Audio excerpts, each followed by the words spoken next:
ఓం శ్రీ మాత్రే నమః. మనకిప్పుడు కార్తీక మాసం జరుగుతుంది కదా.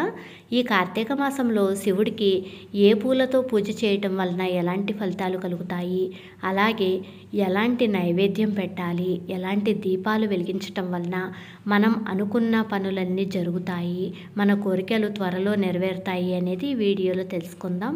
మీరు కనుక నా వీడియో ఫస్ట్ టైం చూస్తున్నట్లయితే please subscribe my channel. Video skip చేయకుండా ఉన్నట్లయితే ప్రతి విషయం కూడా మీకు అర్థమవుతుంది. పవిత్రమైన ఈ కార్తీక మాసం ఎన్నో పుణ్యఫలాలను అందిస్తుంది. పరమశివునికి ఇష్టమైన ఈ కార్తీక మాసంలో ఆ శివునికి ఒక చిన్న పుష్పం పెట్టినా సరే అది నేరుగా సాక్షాత్తు ఆ పరమశివునికే చెందుతుంది అని మన శాస్త్రాలు చెబుతున్నాయి. కాబట్టి కార్తీక మాసంలో భక్తి శ్రద్ధలతో శివుణ్ణి పూజిస్తే మీకున్న కష్టాలన్నీ తొలగిపోయి మీ కోరికలు ఖచ్చితంగా నెరవేరుతాయి అనటంలో ఎటువంటి సందేహము లేదు. అయితే ఈ కార్తీక మాసంలో ఆ పరమేశ్వరుడు మీ భక్తికి పులకించి అయిపోవాలి అని గనక అనుకుంటే ఖచ్చితంగా కొన్ని విషయాలైతే మీరు తెలుసుకోవాలి. ఆ పరమశివునికి ఎంతో ప్రీతిపాత్రమైన కార్తీక మాసంలో ఆ శివుడికి బిల్వపత్రాలు సమర్పించినట్లయితే బంగారంతో శివుణ్ణి పూజించినంత పుణ్యం లభిస్తుంది.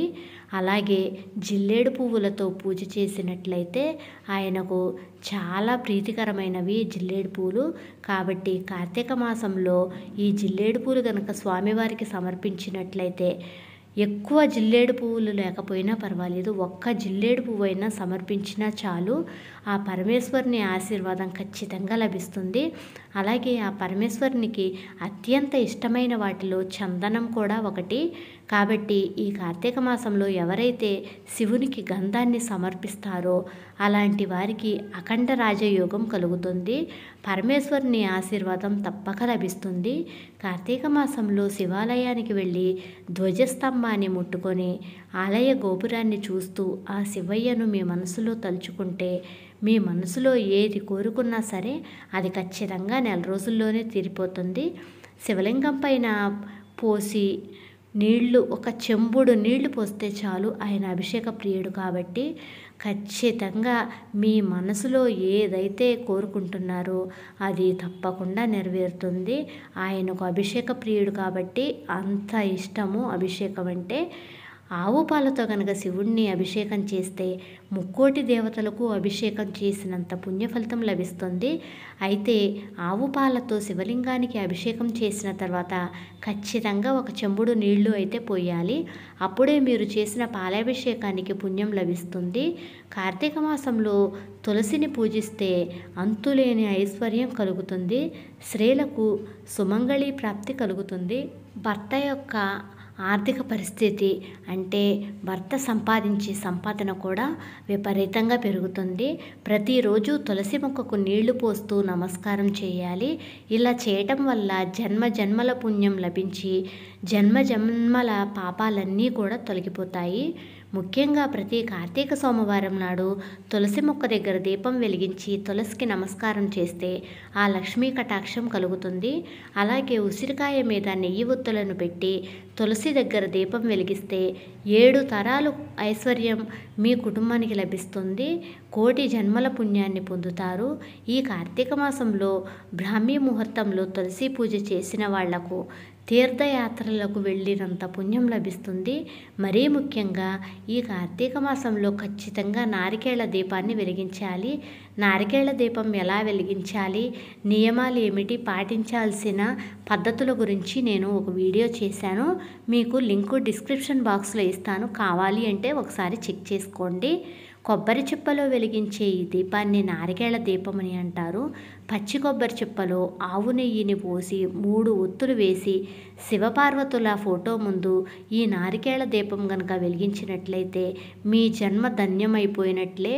అంతటి శక్తి ఉన్న ఈ నారికేళ దీపాన్ని తప్పకుండా ఈ కార్తీక మాసంలో వెలిగించటానికి ప్రయత్నించండి. అంతేకాకుండా ఈ కార్తీక మాసంలో ఇంట్లో పూజ చేసే స్త్రీలు పిండి ప్రమిదలో శివయ్యకు దీపారాధన చేస్తే మీరు చేసే పూజకు రెట్టింపు పుణ్యఫలితం లభిస్తుంది. బియ్యం పిండితో కానీ గోధుమ పిండితో కానీ పిండి ప్రమిదలను తయారు చేసుకోవచ్చు. కార్తీక మాసంలో వచ్చే ప్రతి గురువారం నాడు అరటి మొక్కకు పూజించినట్లయితే అష్టైశ్వర్యాలు కలిసి వస్తాయి. వివాహం కాని వారికి త్వరలో వివాహం జరుగుతుంది. అలాగే ప్రతి కార్తీక సోమవారం నాడు 365 ఒత్తులతో దీపారాధన చేయాలి. ప్రతి కార్తీక సోమవారం నాడు కుదరని వారు కార్తీక పౌర్ణమి రోజు అయినా ఖచ్చితంగా 365 ఒత్తుల దీపాన్ని వెలిగించాలి. అలాగే ఈ కార్తీక మాసంలో ఉసిరి చెట్టు కింద ఖచ్చితంగా దీపారాధన చేయాలి. అలా చేయడం వలన మీ ఇంటికి ఉన్న కష్టాలన్నీ తొలగిపోతాయి. అన్నింటికన్నా ముఖ్యంగా ఈ కార్తీక మాసంలో కనకదార స్తోత్రాన్ని పఠించటం వలన విశేషమైన పుణ్యం లభిస్తుంది. ఆర్థిక సమస్యల నుంచి ఉపశమనం కలుగుతుంది. అలాగే మీ సంపద కూడా బాగా అభివృద్ధి చెందుతుంది. అలాగే ప్రతిరోజు సాయంత్రం సమయంలో ఇంటి ముందు 2 దీపాలను వెలిగించండి. ఎవరైతే ఇంటి ముందు దీపాలు వెలిగిస్తారో అలాంటి వారి ఇళ్లల్లో లక్ష్మీదేవి నాట్యం చేస్తుంది. ఆర్థిక ఇబ్బందులు లేకుండా జీవితాంతం సిరి సంపదలతో జీవిస్తారు. ఈ కార్తీక మాసంలో ప్రతి సోమవారం నాడు శివునికి ఇష్టమైన పుష్పాలతో శివుడిని కనుక పూజించినట్లయితే శివ అనుగ్రహం తప్పక పొందవచ్చు. నీలిరంగులో ఉండే శంకు పుష్పాలన్నీ దేవతల పుష్పాలు అంటారు. శంకు పుష్పాలతో శివుని కనుక పూజించినట్లయితే శివయ్య అనుగ్రహం ఖచ్చితంగా లభిస్తుంది.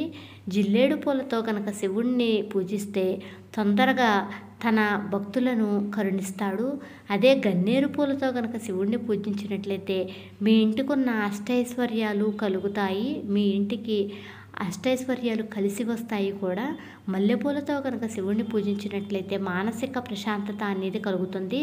అలాగే కోరుకున్న అబ్బాయితో లేదా కోరుకున్న అమ్మాయితో వివాహం జరగటానికి అవకాశం ఉంటుంది.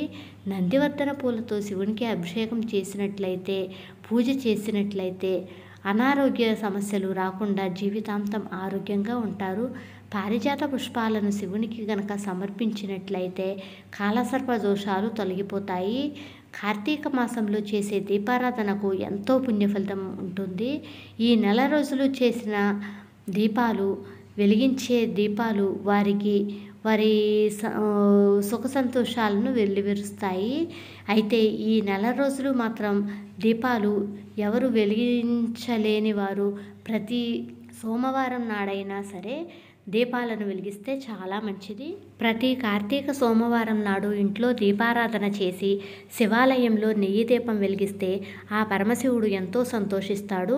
ఈ కార్తీక మాసంలో ఎవరైతే ఎక్కువ శివాలయాలకు వెళతారో అలాంటి వారి జీవితంలోకి అదృష్టం వెతుక్కుంటూ వస్తుంది. కాబట్టి ఈ కార్తీక మాసంలో మీకు వీలైనన్ని రోజులు కూడా నదీ స్నానం చేయడానికి ఖచ్చితంగా ప్రయత్నించండి. అలాగే శివాలయానికి వెళ్ళి శివాలయంలో దీపారాధన చేయడానికి కూడా ప్రయత్నించండి. ఎందుకంటే ఈ కార్తీక మాసం నెల రోజుల పాటు ముక్కోటి దేవతలందరూ పుణ్యనదుల్లో కొలువై ఉంటారు. కాబట్టి కార్తీక మాసంలో నదీ స్నానం చేయటం వలన మీకు జాతకంలో ఉన్న దురదృష్టం దోషాలు అన్నీ తొలగిపోయి అదృష్టం కలిసి వస్తుంది. ముఖ్యంగా ఈ కార్తీక మాసంలో పేదవారికి దానం చేస్తే 1,000,000 జన్మల పుణ్య ఫలితం లభిస్తుంది. ఈ పుణ్యం మీకే కాకుండా మీ పిల్లలకు కూడా తరతరాలకే కూడా వారిని రక్షించడానికి అవకాశం ఉంటుంది. ఈ కార్తీక మాసంలో శివ పూజ చేసి పిల్లలకి కాకుండా మీ తరాలకు కూడా ఎటువంటి కష్టాలు లేకోకుండా ఈ కార్తీక మాసాన్ని మీరు సద్వినియోగపరుచుకుంటారనుకుంటున్నాను. అయితే ఈ శివ పూజ చేసినన్ని రోజులు కూడా ఓం నమః శివాయ అనే పంచాక్షరి మంత్రాన్ని తప్పకుండా ప్రతి నిత్యము కూడా మననం చేసుకుంటూ ఉండాలి. కార్తీక మాసంలో ఇలా గనక మీరు శివుని పూజ ఆచరించినట్లయితే మీ తలరాతనే మార్చేస్తుంది. అంతేకాకుండా ఈ శివమంత్రం కూడా మీ తలరాతను మార్చి అదృష్టాన్ని మీకు కలిగేటట్లుగా చేస్తుంది. ప్రతిరోజు ఈ మంత్రం జపిస్తే మీ కష్టాలన్నీ తీరిపోయినట్లే. అంతటి శక్తి ఈ మంత్రానికి ఉంటుంది. మీకు గనక ఈ వీడియో యూజ్ అయినట్లయితే ప్లీజ్ లైక్ చేయండి. మీ ఫ్రెండ్స్కి ఈ ఇన్ఫర్మేషన్ని షేర్ చేయండి. నా ఛానల్ని సబ్స్క్రైబ్ చేయండి. Thank you for watching.